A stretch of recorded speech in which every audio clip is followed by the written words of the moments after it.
Which one is yours?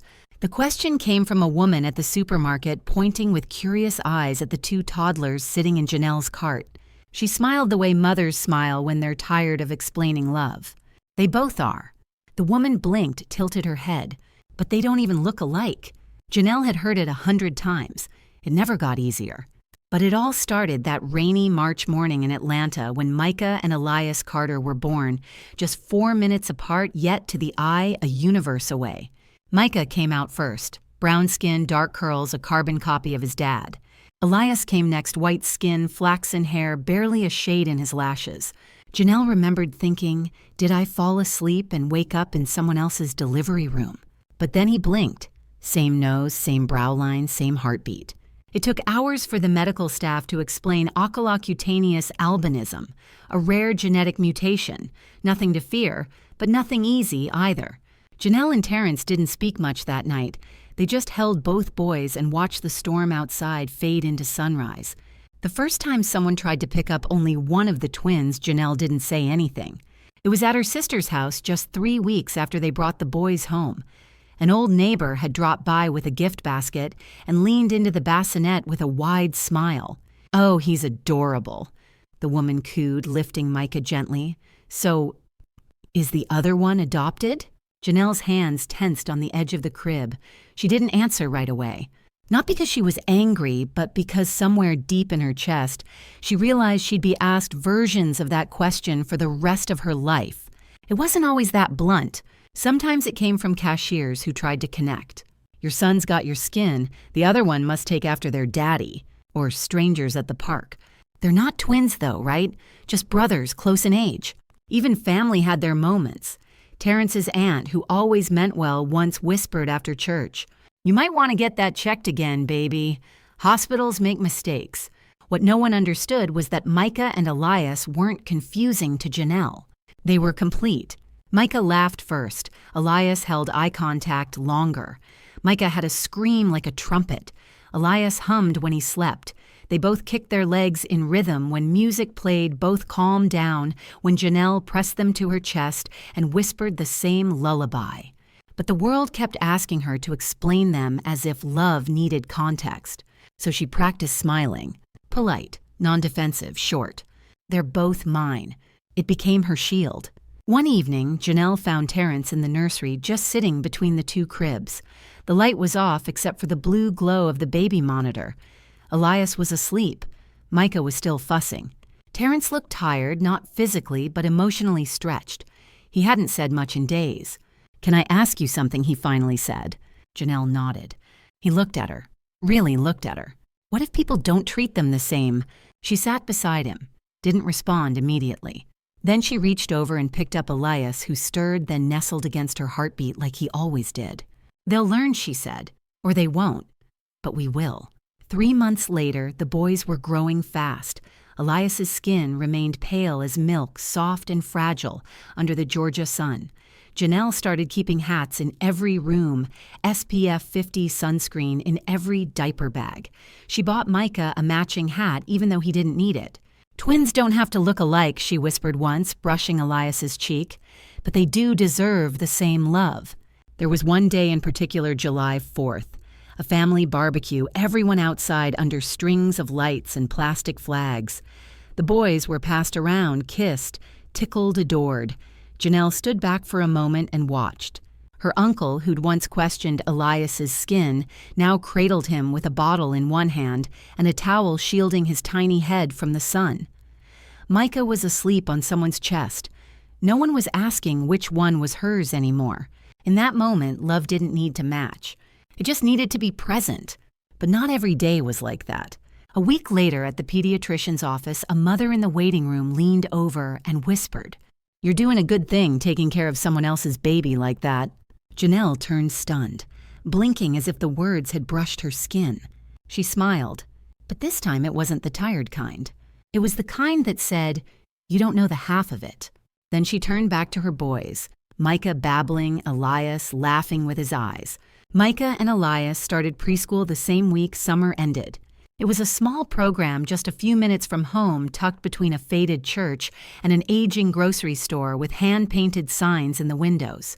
Janelle chose it because the teachers looked her in the eyes when they spoke, because they called both boys by name on the first visit, because the playroom smelled like crayons and clean floor polish, not bleach and rules.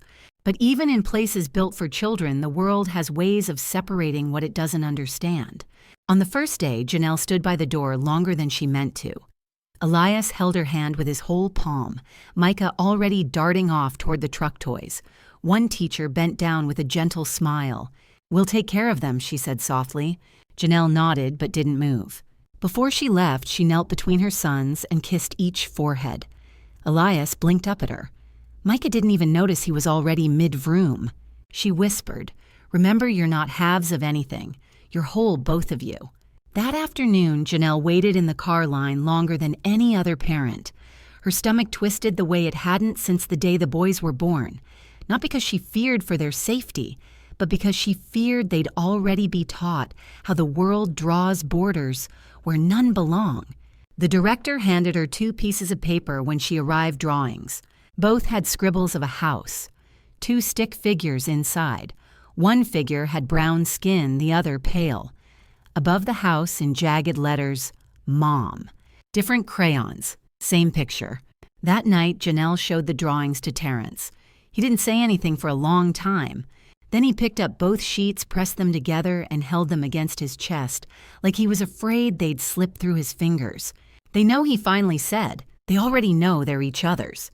A few weeks later, Janelle got a call from the school. It wasn't about behavior. It wasn't even a concern, technically. The voice on the line was warm, cautious. "I just thought you should know. Some of the other kids have been asking if Elias is Micah's friend, not his brother. We're gently explaining, but it's happening more than once." Janelle sat in silence, watching Elias nap on the couch, arms flung wide the sunlight, catching the thin white lashes above his cheeks. "They're not trying to be cruel," the teacher added. "They're just curious." "I know," Janelle said, "but so are cracks in the sidewalk. They still trip people." The next morning, she packed their lunch bags with the usual notes she wrote on sticky paper. "You are brave, you are wanted, you belong." And in both bags, she slipped a photo.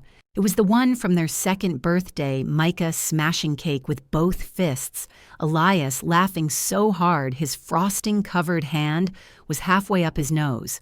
No one else in the frame, just them, because long before the world asked questions, they had already answered them.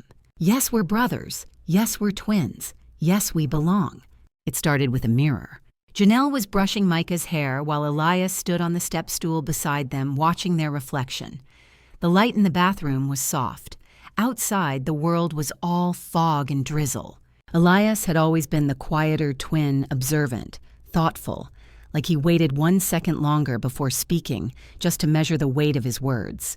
That morning, he simply asked, "Why does Micah look like you and I don't?" Janelle's hand froze mid-brush. She'd known the question would come. Maybe not then. Maybe not like that. But love, no matter how deep, couldn't delay what a mirror would eventually reflect. She crouched down so she could meet Elias at eye level. The boy's skin was milk pale under the yellow light, his white lashes fluttering uncertain. She didn't launch into science. She didn't mention melanin or chromosomes or any of the pamphlets tucked away in the file drawer.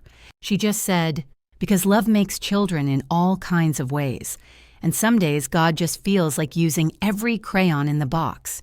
Elias stared at her, then nodded. Not with full understanding, he was only 4, but with quiet acceptance, the kind children give, before the world teaches them to doubt it.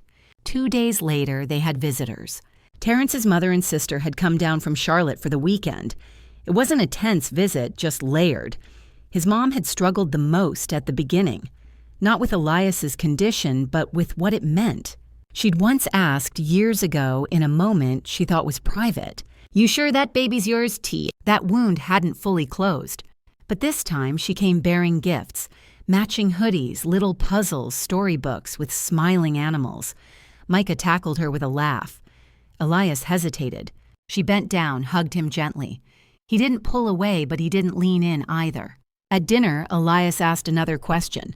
"Grandma, do I look weird to you?" The silence was immediate. Terrence set down his fork. Janelle held her breath.